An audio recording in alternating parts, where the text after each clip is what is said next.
It's a pleasure to have you here. We are coming to you live from our studios in Kokomlemle, Accra, streaming on DSTV Live at channel 421, GoTV 144, and around the world at myjoyonline.com. We start off on a rather disturbing note. Imagine being pinned to the floor for 18 years by a strange disease that inhibits your growth and the use of your arms and legs.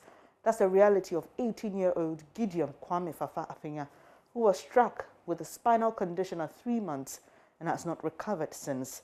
Host of Prime Morning, Daniel Dazi, visited Gideon at his home in Peki in the Volta region.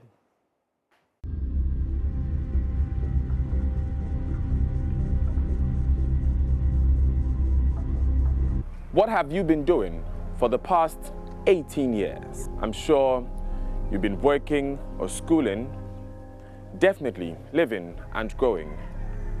For Gideon, whom we are just about to meet, he spent every single day since he was 3 months old, bedridden with a spinal condition. We're here to meet him and Doris, his mother, whose life has changed dramatically since her son was diagnosed.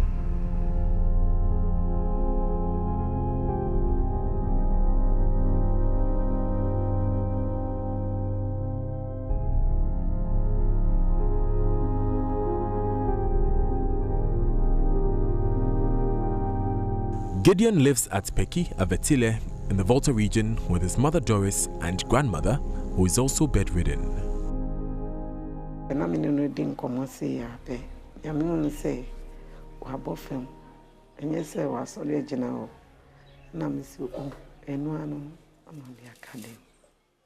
"18 years ago, the 3-month-old baby was crying, eating and sleeping like any other child, until things started getting worse. Ye tu ni dinwe yen na o start so anaju onda no otiano mi manu no fona onum no sa o yete se odana me de no to honum pa na wo se na me se no first one na me di kan wo no no no ntisa nti onu senia oye na me de hu se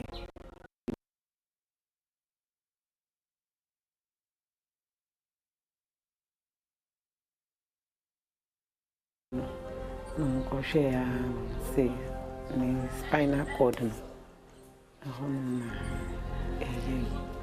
nti free one no my date say in samba na so yes sign the be film na ya nya scanty me can say scasementi na yamfa na anko bisine. What seemed like a routine illness has kept him in bed since then, preventing him from growing into the man he should have been by now. Caring for him has become a full-time occupation for Doris. She is unable to take up a meaningful job because her son needs her help. First, I need to make a job mama for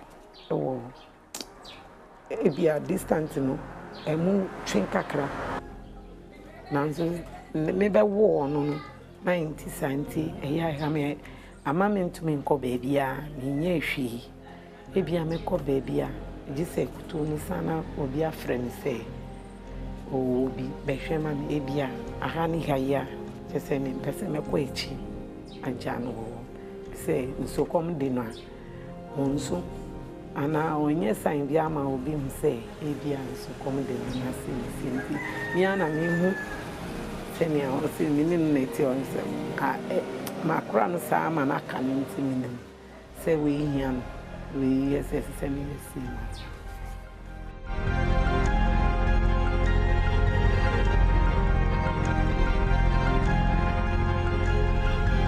She sells oranges for a paltry 10 Ghana cedis, which she recoups every 2 weeks.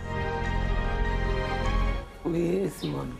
People have me don't idea 10 cedi and then back 50 pesos. A down one to them, maybe over that come to me say 3 cedi, 4 cedi. A damn man, Yanusana, me.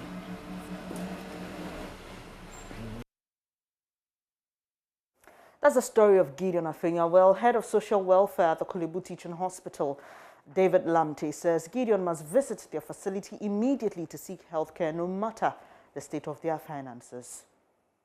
All you do is that we have what we call the paper form in the hospital that we issue out for them to get the needed assistance to do their investigations and then treatment. So when they are admitted, then, of course, we also get philanthropists to come on board to assist them. And after discharge, if they cannot pay their bills, of course, we recommend to the hospital to waive all their bills. So Yes. when you hear of a case like Gideon, where his mother went to the hospital, she says they went to the children's hospital 18 years ago, and they couldn't come back for a checkup. So the condition has been with him since then. How do you react to that, or how does that make you feel?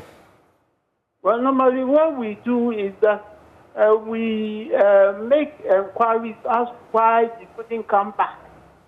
So when we investigate and know the reason why they couldn't come back, then based on that, we are able to assist them, as I said earlier on. Normally, it's through funds, because most of the time, maybe they don't have the funds to get the needed treatment. And so they go back and then relax without coming back to the hospital. But however, if they are educated and then know that there is such a system as the social welfare unit at the hospital, and they follow up, we are able to. So that is available for us now. It's for the patient to get back to the hospital. That's Head of Social Welfare at the Kolebu Teaching Hospital, David Lamte, speaking earlier on News Desk to my colleague Daniel Dazi. Some good news for Gideon there. Away from that story, 85 basic, senior high and tertiary institutions in the Ashanti region have recorded 365 COVID-19 cases so far. Out of the number, 254 have recovered, and there are 111 active cases remaining. Ashanti Region Health Director Dr. Emmanuel Kojo-Tenkran says outbreak in congregational settings must be a concern to all in the region. Speaking at a press conference, he said the Directorate is counting on school authorities to help curb the spread of COVID-19 in schools by promoting strict adherence to the safety protocols. Recently, we've seen outbreaks in some schools in Ashanti region. So far, total of 85 schools are affected.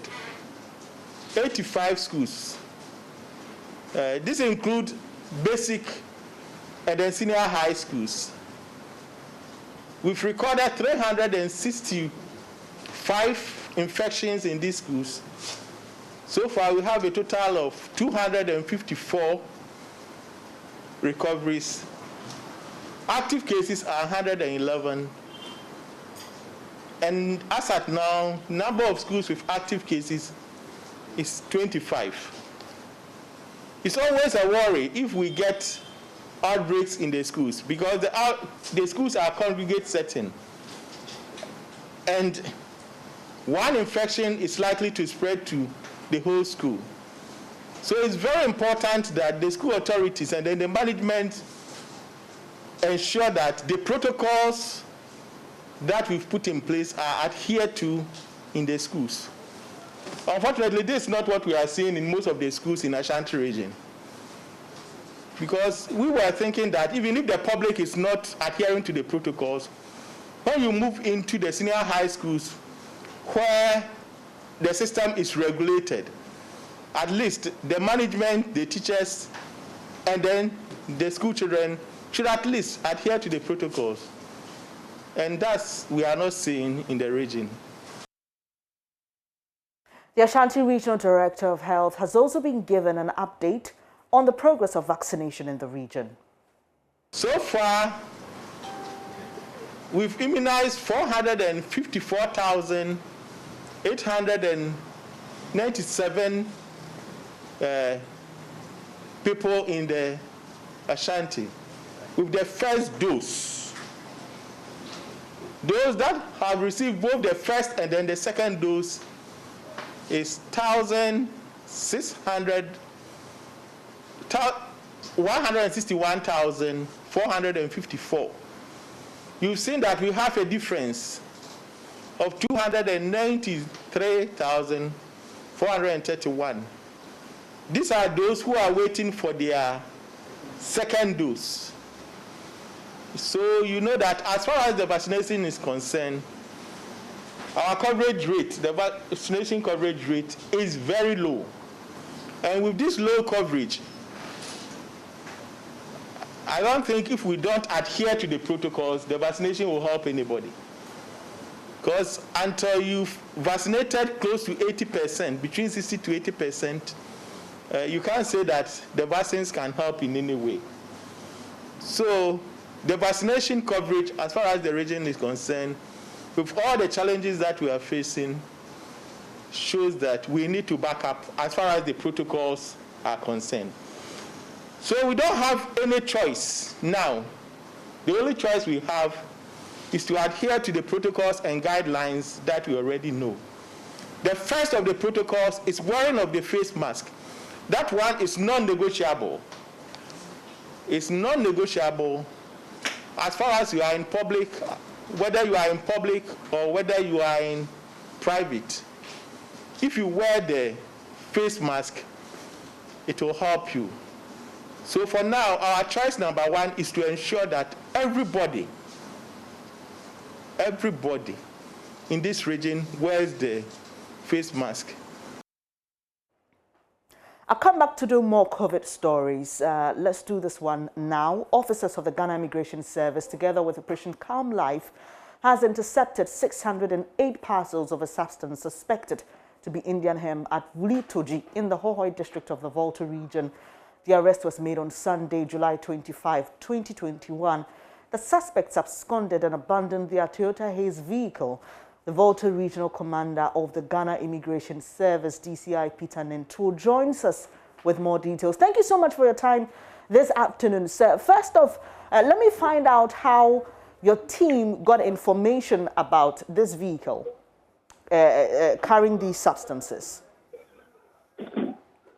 Yeah, good afternoon, and good afternoon to your able network. Yes, whatever that it is, we got wind from our reliable informants that there was a consignment concerning the Saturday one, that my boys who were by then in the middle of the night, 12 midnight, patrolling our frontiers, intercepted this vehicle in the bush. Okay. In the bush. So upon noticing that my men were on them, they abandoned the vehicle and escaped. You know? So we had no option than to tow the vehicle and the consignment to the Honuta border. Okay. When that was done, we said that it has been a collaborative work. We invited the Honorable GCE and the DISEC members, customs, and all others to the scene. So this is the background as to the interception and our collaboration with the stakeholders. All right, DCI, so we understand that some documents you found in the car pointed to a certain individual. Has that individual been picked up? Any investigations done so far? Yes, we have kick-started, you know, per the laws. It is the Narcotics Commission that has that mandate. Okay. So whichever way, we handed over those things to them. And I know and I trust they are capable of doing a thorough job, and a reliable one at that. And is this a common occurrence within that enclave? As I'm talking to you now, we are on our way going to Willie, where this dawn there was another interception involving yet another oven bag and another consignment of the drugs. Okay. As I'm talking to you, we're going there. So yes, it is quite rampant. But then, what our message is that if in the night they think they can outsmart us, and we are also arresting them with alacrity, that should tell them that we are up to our task. And we are not letting anything down and manning our frontier and protecting our frontiers for that matter. So that will tell the average Ghanaian that immigration officers are really patrolling 24/7 to ensure our safety. And DCI, if I may, are you aware if these substances suspected to be Indian hemp are grown in the country or they are smuggled into the country from neighboring ones? That what we know is that they are grown locally. However, we cannot also rule out the fact that some of them may be smuggled in through unapproved routes. But it's a fact that some are grown locally, majority of it. I appreciate your time here this afternoon. DCI Peter Ninto is Volta Regional Commander of the Ghana Immigration Service, giving us some more details of some 608 parcels of substances suspected to be Indian hemp intercepted by his men in the Volta region. He just gave us an update that this dawn another oven bus was intercepted. We'll be following that one closely and bring you the details as well. Let's go back to COVID-related stories. Officials of the Tafo Government Hospital say treatment of children with COVID-19 is hampered by inadequate space.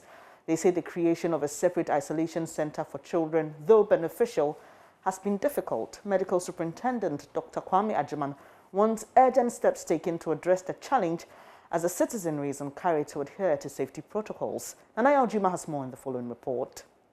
Established in 1976 for about 4,000 persons, the Tafo Government Hospital is yet to realize any expansion despite increase in population to 300,000. Wards of the hospital are congested with only 5 beds for children. Though statistics are not readily available, a number of children in the municipality have tested positive to COVID-19. Medical Superintendent Dr. Kwame Adjaman fears the system will be overburdened with the surge in COVID-19 cases. And we deem it necessary to separate the children from the adults. But what happened was that some children in the Tafo municipality started having this illness. And if you look at the place, due to the congestion, it was very difficult. We tried whatever we could to find appropriate structures to take care of the kids, and which we managed to do. But all those were temporary structures we cannot use in the long run. And that was the situation by then. So we were very grateful and happy when the high incidence of the illness went down. But the problem is still imminent. Should this Delta variant catch up with us, we will still have the same old problem. Behind me is a long abandoned maternity block, 100-bed capacity with a neonatal intensive care unit. When completed, it will have 3 different theaters. But after the era of President John Ajekunkofor, who started the project, it's been long abandoned. Officials of this hospital are worried about the future of the project.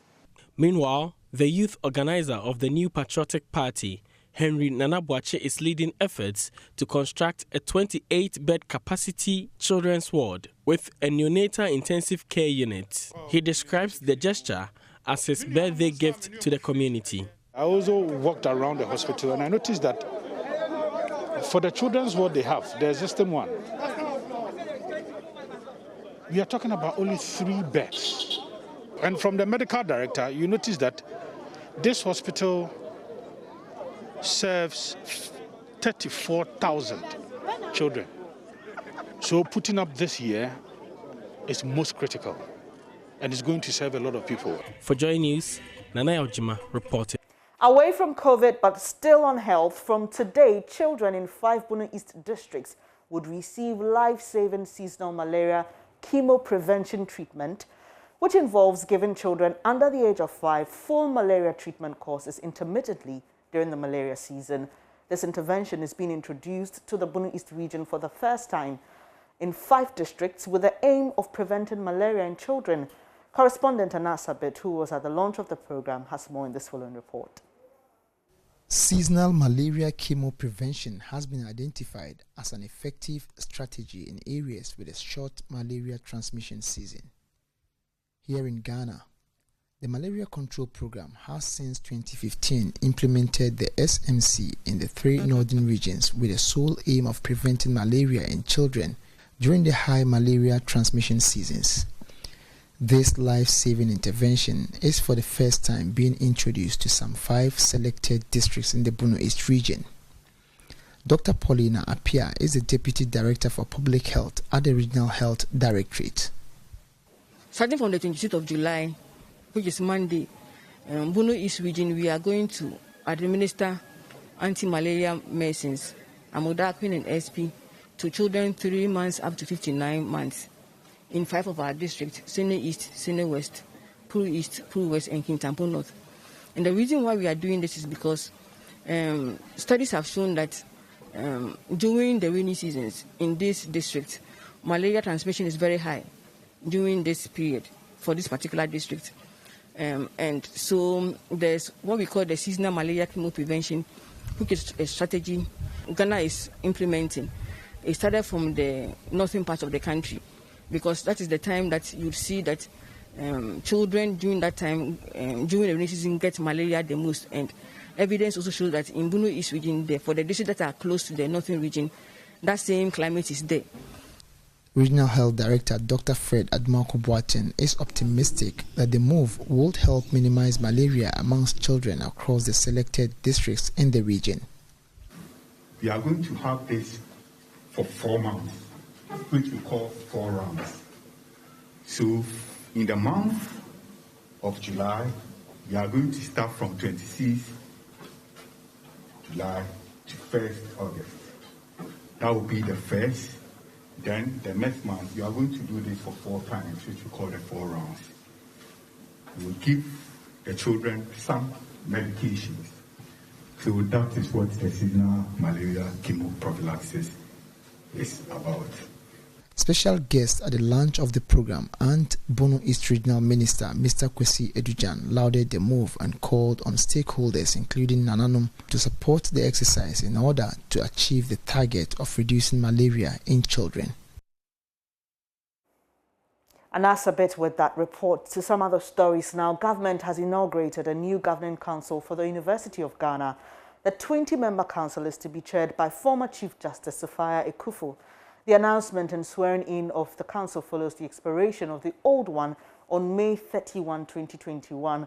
With barely a week to the end of the tenure of the current Vice-Chancellor, Professor Ebenezer Oduro-Owusu, the first assignment of the council will be to oversee the appointment or of a replacement for the outgoing Vice-Chancellor. And that issue is currently in court. We have details of the charge the Education Minister gave the council. First, though, let's bring in my colleague Manuel Kranting for more details on what this means for the University of Ghana. He joins us via Zoom. So, Manuel, run us through the names of the other members of the council.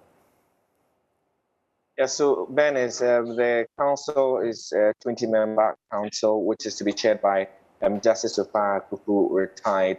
The Vice-Chancellor, Professor Ebenezer Oduro-Owusu, is on the council. There are 4 government nominees: Amos Opon Amankwa, Miss Justice Barbara Akayensu, Nana Rekwampem Opoku, and then also Professor Bafo Ajimandia. All of these 4 are representatives of government on the governing council.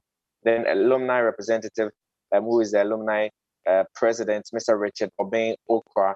The association, in fact, convocation also has a representative in the person of Professor Nana Ikua Anidoho. Michael Owusu Ansan is also a convocation representative. Then you have GTEC, that's the Ghana Tertiary Education Commission.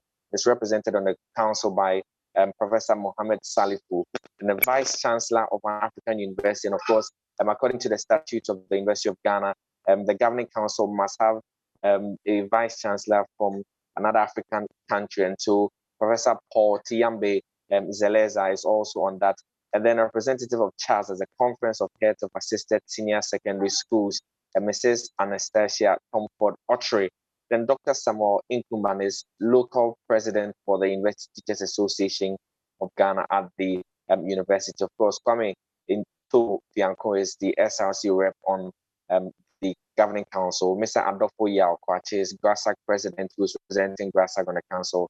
And then Kenneth Puche is representing TEU on the council.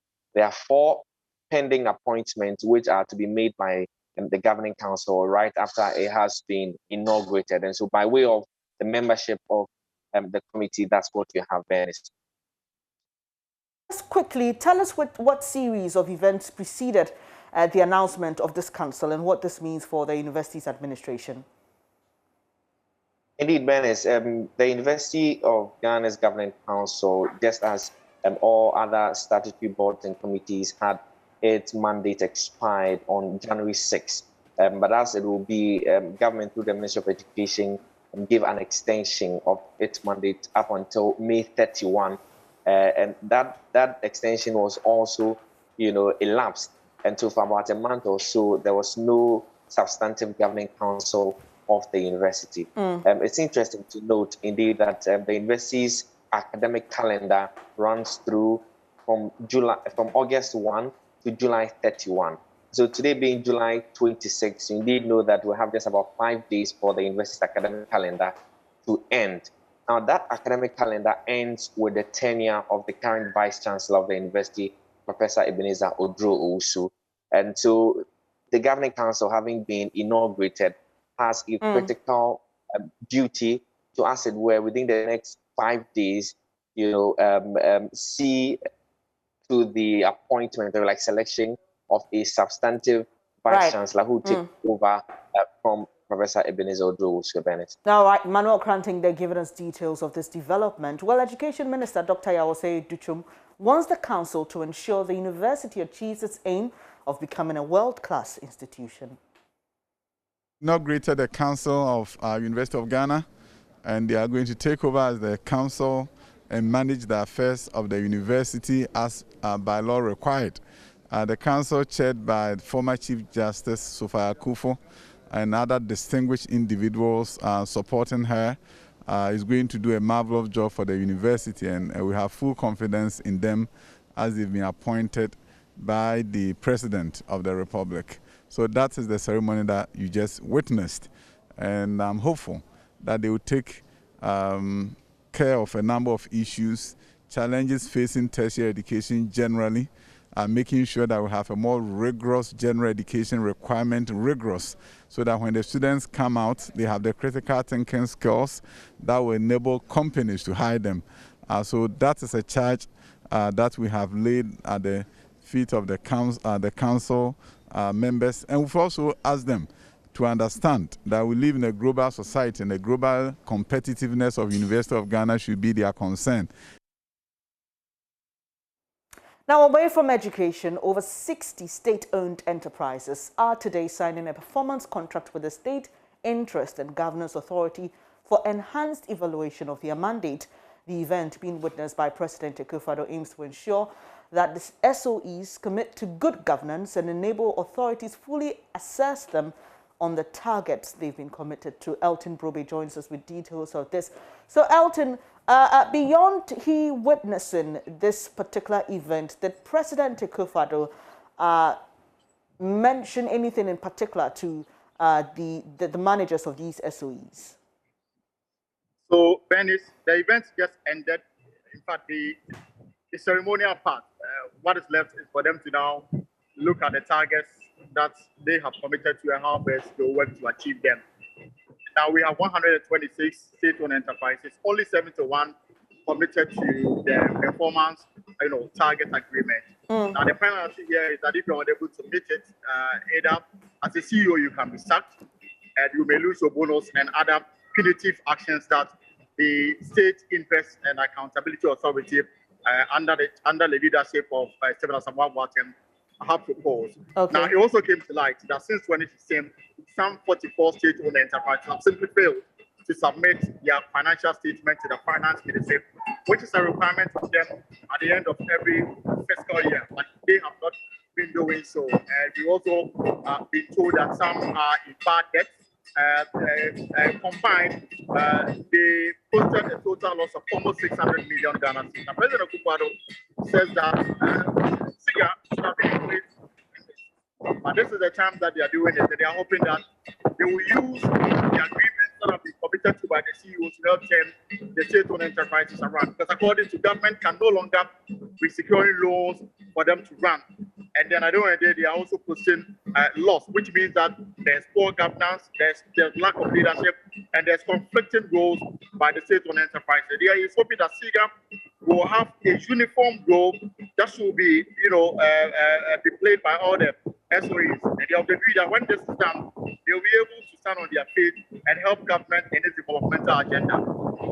Right, Elton, we'll leave it here, but that's Elton Brobe joining us from that venue with details of what's been happening with regards to the SOEs signing that performance agreement. Thank you so much for watching Joy News today. Please stay with us. Coming up shortly in business, each Ghanaian will pay a little above 11,000 cedis if the country's debt of 332.4 billion cedis is shared among 30 million of the nation's population. Do stay for details of that.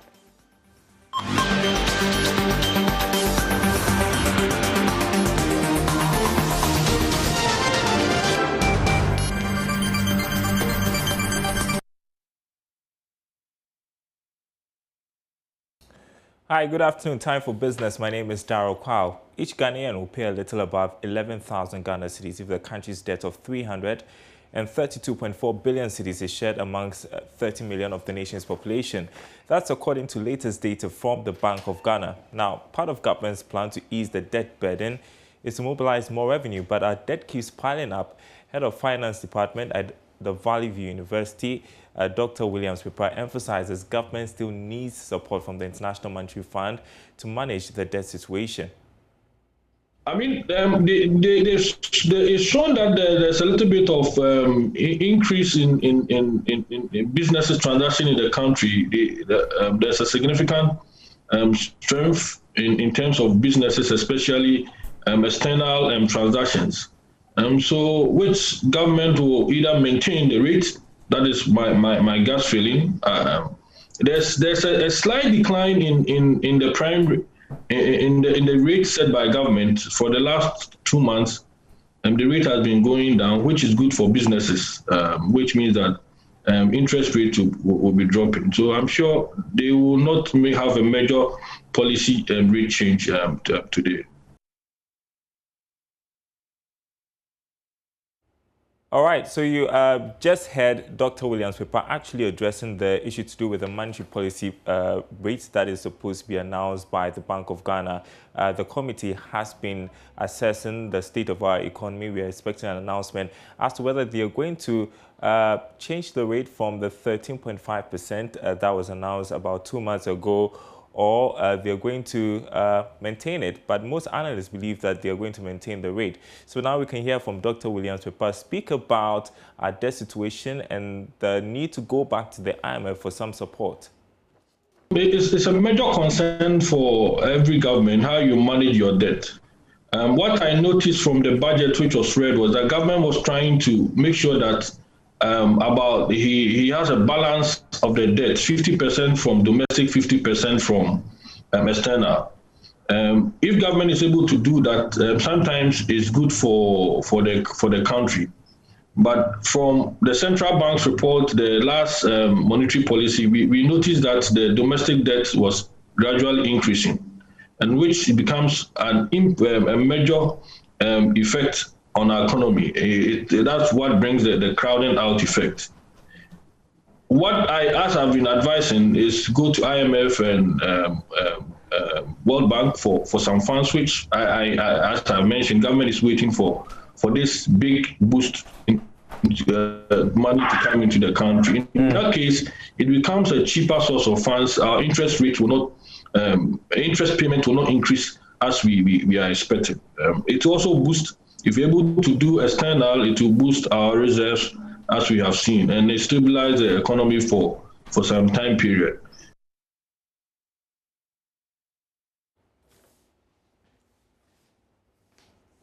Now, in other news, plans mooted by stakeholders to make Ghana the one-stop shop for all mining supply chain and support services in the sub-region is fully on course. This, when implemented, will make the country the central point for every mining activity in the West African sub-region. Chief Executive of the Chamber of Mines, Suleiman Okoni, told Joy Business that a consortium of experts has begun a study on the proposal and will come out with a strategy soon. The idea last year, and we are in the process of getting a consultant or a consortium to really help us to conduct this study. We believe that there is so much opportunity within the supply chain of the mining industry, which we can take advantage of. For some of the opportunities, we have a competitive advantage to actually produce and manufacture some of these. Ghana is a good market, but some of the inputs certainly will require larger markets. And because we have gold mining taking place seriously within the sub-region, now you have Cote d'Ivoire, Burkina Faso, Mali, Nigeria, Senegal, all of them going into gold production. It makes sense that given that we have the first mover advantage, we liberalized our gold mining sector even before most of the others did, certainly we'll have some advantages. And we should be able to, in a meaningful way, take advantage of this as a country. So besides taking advantage of the fiscal revenue and the employment and so on and so forth, which we engender, we believe that there's huge opportunities within the sub-region which we have to take advantage of. And until we really conduct a study and understand where these opportunities are, the quantum of these opportunities, what the bottlenecks are, what we need to do to be able to overcome these bottlenecks, we will not be able to harness these opportunities optimally. There's more coming up on the marketplace, including news of a policy rate announcement. Hopefully we'll get some figures for you. That's it for business. Coming up next, sports. Don't go anywhere. Good afternoon, time now for Sports on Joy News today with me, Muftao Nabila Abdullahi. Since losing their Super Cup clash against our rivals, Accra House of Folk, Asante Kotoko have not won a single match. Well, head coach of the club, Marino Barroto, wants the leadership of the Porcupine Warriors to investigate why the club has failed to win a single game in their last 4 matches. Speaking after his team's exit from the MTN FA Cup, Barroto alleged some supporters insulted his players before their quarter-final game against Brecum Chelsea, before adding that unseen hands has worked against his team. Okay. We miss a penalty. We miss maybe 6 clear chances of goal during the match. I don't remember any chance of Brecum. In the end, I have to only to say thanks for the players. Yep. It was very hard day today. I think some people who supposed to be Kotoko supporters today will be happy because they come to our lunch time threatening, insulting our players. Really? Yeah.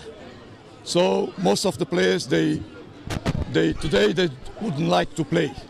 They play only because we ask them to play.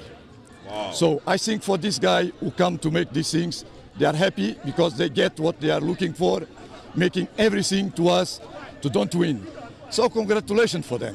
For the real fans for Kotoko, I have to tell them they don't have to feel ashamed for these boys. Sure. Most of them, they're coming from second division. Okay. They make his best. They finish in second, okay, fighting for the title till the end. Yep. In the last match, some strange things happened. I already told these people have to investigate what happens, okay, and have to punish who should be punished. All right. So now we are going to analyze what happens. Sure. These things is to the board of Kotoko. Okay. All right. A study to never more can happen in Kotoko. In Kotoko again. Because Kotoko is a big name, is one of the biggest clubs in Africa. And what happens this season, I hope never happens for any player and for any staffing coach. Now let's do some boxing. Former WBO Super Bantamweight champion Isaac DOGBOE says a third-time showdown against Emmanuel Navarrete is a possibility despite 2 losses to the Mexican. DOGBOE, who lost 2 professional career fights to Emmanuel Navarrete, says that this is an opportunity for him to win, but he believes that that fight is not happening anytime soon. At the end of the day, Navarrette is the only fighter that has beaten me in my boxing career, professional career so far. So I do not get offended. I mean, listen, it's the nature of the business. You get bested on the night. It doesn't mean it is over. It gets painful sometimes, but you just have to, you know, like I said, you have to pick up your bags and keep on moving. You know, I keep saying that Navarrette and I, you know, we're in the same division. There's a possibility, you know, with our dear listeners out there, there is a possibility that we could fight again. I don't know when, but it may happen. On this note, we say thanks very much for joining us for Sports on Joy News today with me, Muftau Nabila Ablai. However, head on to myjoyonline.com and read some more sports stories.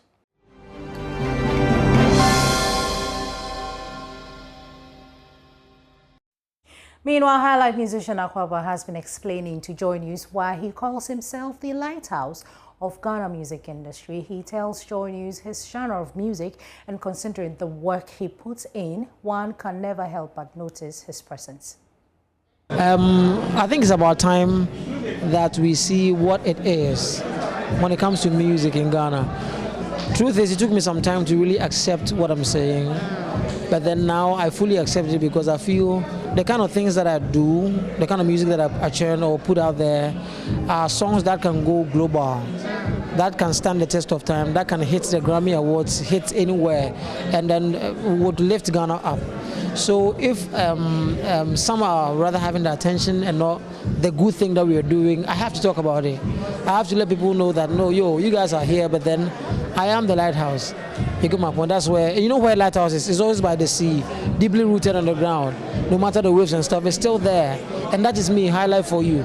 That is what we can boldly say is ours. And that's what we can take out there. So, yeah, that's all what lighthouse is all about, yeah. Do you think that the media, because you mentioned that the attention has been taken away and you're trying to draw our attention, what attention are you talking about? Is it the media projecting? I think, yes, it has a lot to do with the media.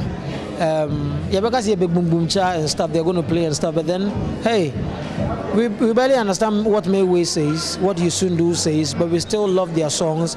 And those people are going everywhere, touring everywhere. If we want to tour, music is not a joke. So we can't basically put our eyes on just the lyrics, just the beats and everything, and that's it.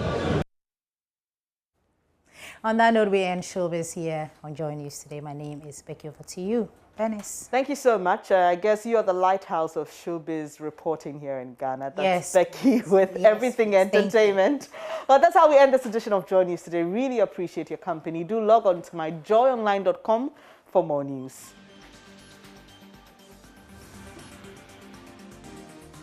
Don't forget, we are very interactive on Facebook and Twitter. We are Joy News on TV. Up next is The Marketplace. Do stay.